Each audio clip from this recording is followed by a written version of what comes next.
महाविकास आघाडीतले घटक पक्ष प्रत्येकी 96 जागा लढवतील असा फॉर्म्युला सध्या सोशल मीडियात व्हायरल होतोय। मात्र शरद पवारांची राष्ट्रवादी महाविकास आघाडीत 100 जागांचा प्रस्ताव ठेवेल अशी सुद्धा माहिती मिळते। महाविकास आघाडीतल्या पक्षांनी आपापल्या जागांच्या पाहणीला सुरुवात केलेली आहे आणि याच आठवड्यामध्ये लढत असलेल्या जागांची माहिती एकत्रित केली जाईल। त्यानंतर मुंबईत पुढच्या आठवड्यात एक बैठक पार पडेल आणि जागा वाटपाचा तिढा लवकरात लवकर सोडवण्यावर महाविकास आघाडीचा भर असेल अशी माहिती आहे। निलेश बुधावले आपल्या सोबत आहेत। निलेश, बरेचसे फॉर्म्युले आपण सोशल मीडियावरती सध्या पाहतोय, त्यांच्याबद्दल ऐकतोय, पण महाविकास आघाडी कशी स्ट्रॅटेजी आखतीये जागा वाटपाबाबतची?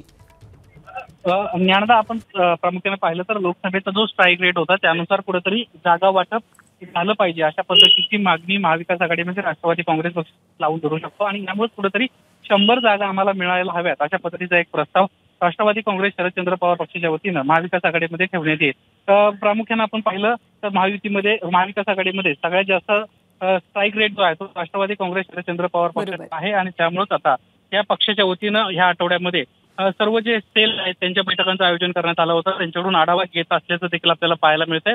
अशाच पद्धतीने शरद पवारांना इतर देखील आपले जे घटक पक्ष आहेत त्यांना देखील आवाहन केलं होतं आणि याच आठवड्यामध्ये आपण कोणकोणत्या जागा लढवू इच्छित आहे याबाबतची माहिती तुम्ही एकत्रित करा आणि पुढील आठवड्यामध्ये महाविकास आघाडीचे सर्व जे प्रमुख नेते आहेत ते एकत्रित बसून कोणकोणत्या विधानसभा लढवल्या कुठल्या पक्षानं पाहिजेत आणि कुणाची ताकद कोणत्या विधानसभा मतदारसंघामध्ये जास्त आहे या सगळ्यांचा आढावा घेऊन त्यानुसार जागांचं वाटप झालं पाहिजे अशा पद्धतीची एक भूमिका राष्ट्रवादी काँग्रेस शरदचंद्र पवार पक्षाच्या आहे आणि त्यानुसार आढावा विधानसभांचा घेतला जातोय आणि लवकरच या बैठकीमध्ये राष्ट्रवादी काँग्रेस पक्ष आपली 100 जागांची जी मागणी आहे ती लावून धरताना पाहायला मिळेल। निलेश, धन्यवाद या माहितीबद्दल।